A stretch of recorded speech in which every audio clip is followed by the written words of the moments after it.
En 1671, un tipo llamado Nicolaes Whitsen publicó un libro que era básicamente una cápsula del tiempo. En sus páginas capturó el momento exacto en que una forma de ver el mundo moría y otra, completamente nueva, nacía.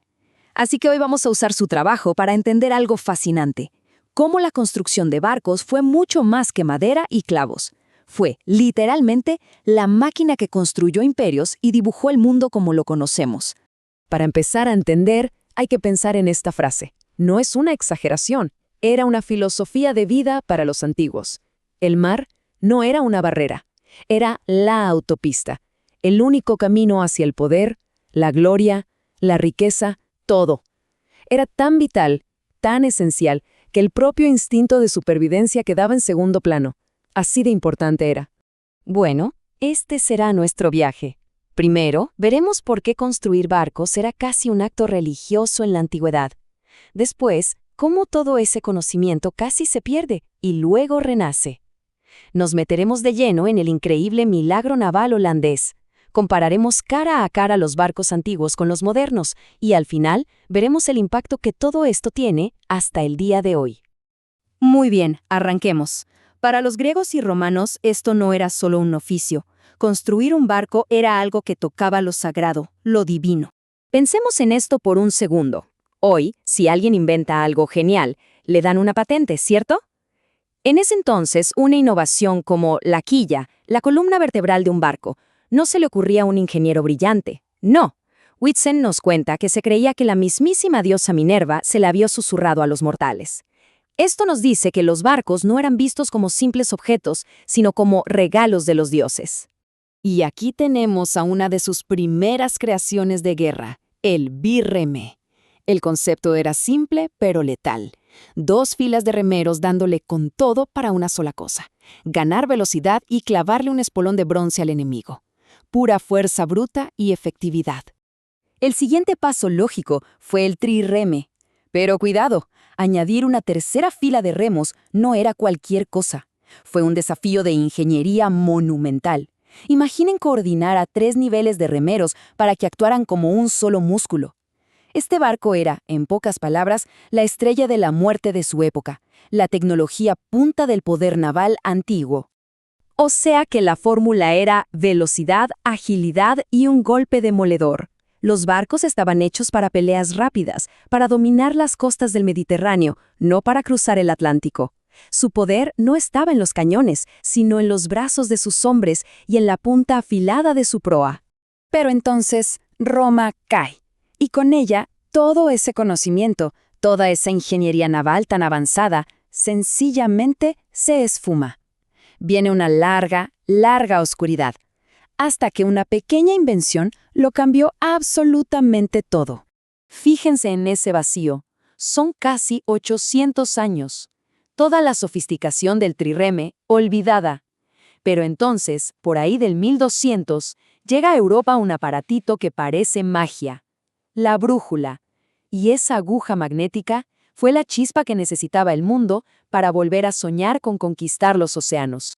La frase de Whitsen es durísima. Las artes y las ciencias fueron enterradas. No es que se perdieran algunos planos, es que se perdió el conocimiento, se desaprendió a hacer las cosas. Fue una regresión total, que dejó a Europa, navalmente hablando, a ciegas por siglos. Y de esa oscuridad pasamos a un renacimiento, pero espectacular. Saltamos a un país que tomó ese arte renacido y lo convirtió en el motor de un imperio global. Hablemos de los Países Bajos en el siglo XVII. Tratemos de procesar este número. Más de 1000. Esa es la cantidad de barcos grandes, grandes, que los holandeses botaban al mar cada año. No eran botes de pesca, eran naves transoceánicas. Eso es casi 3 barcos nuevos cada día, una producción a escala industrial que nadie más en el planeta podía ni imaginar. El propio Whitsen, que lo vio con sus ojos, lo describe así: imaginen un bosque de mástiles tan, pero tan denso que tapaba la luz del sol. Esto no es poesía, es el retrato hablado del centro neurálgico del comercio y del poder mundial de la época. Y para que quede todavía más claro, un diplomático de la época hizo un cálculo que parece una locura. La flota holandesa, por sí sola, era tan grande como las flotas de todo el resto de Europa, juntas. O sea, de un lado los holandeses y del otro todos los demás. Un dominio apabullante. Entonces la pregunta es obligada. ¿Cómo? ¿Qué había cambiado tanto en el diseño de los barcos para que se diera este salto gigantesco? Vamos a comparar. El cambio es de concepto, de filosofía.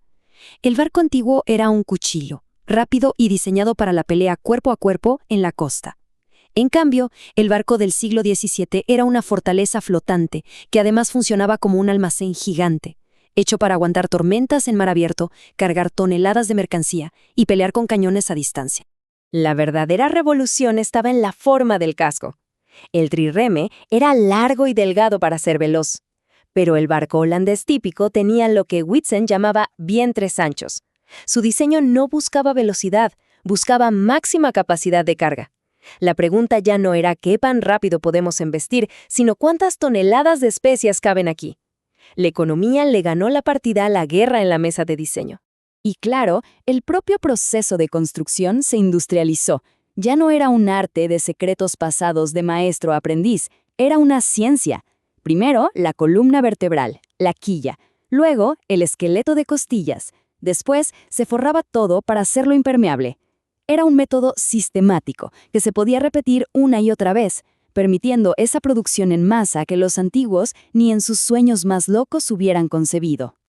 ¿Y todo esto por qué nos debe importar hoy? Porque esta evolución no fue solo un cambio técnico, fue el evento que le dio al mundo la forma que tiene ahora.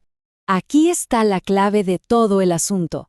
El poder construir barcos más grandes, más resistentes, que dependían de la fuerza del viento y no de la fuerza de miles de remeros, fue lo que permitió a las naciones europeas salir del Mediterráneo y llevar su poder, su comercio y su influencia a cada rincón del planeta. En resumen, lo que vimos fue una metamorfosis. El poder naval se convirtió directamente en poder económico. La construcción de barcos pasó de ser un arte casi místico a una ciencia industrial. Y los holandeses, al liderar esta revolución, no solo construyeron miles de barcos, construyeron un mundo nuevo, un mundo globalizado por el comercio y dominado por quienes controlaban las rutas marítimas. Y esto nos deja con una última reflexión. Las rutas comerciales, las esferas de influencia, las potencias mundiales, la arquitectura de nuestro mundo moderno se empezó a dibujar con la quilla de esos barcos del siglo XVII. La pregunta que queda en el aire es, ¿existiría el mundo globalizado de hoy sin ese salto tecnológico que por primera vez permitió domar los océanos?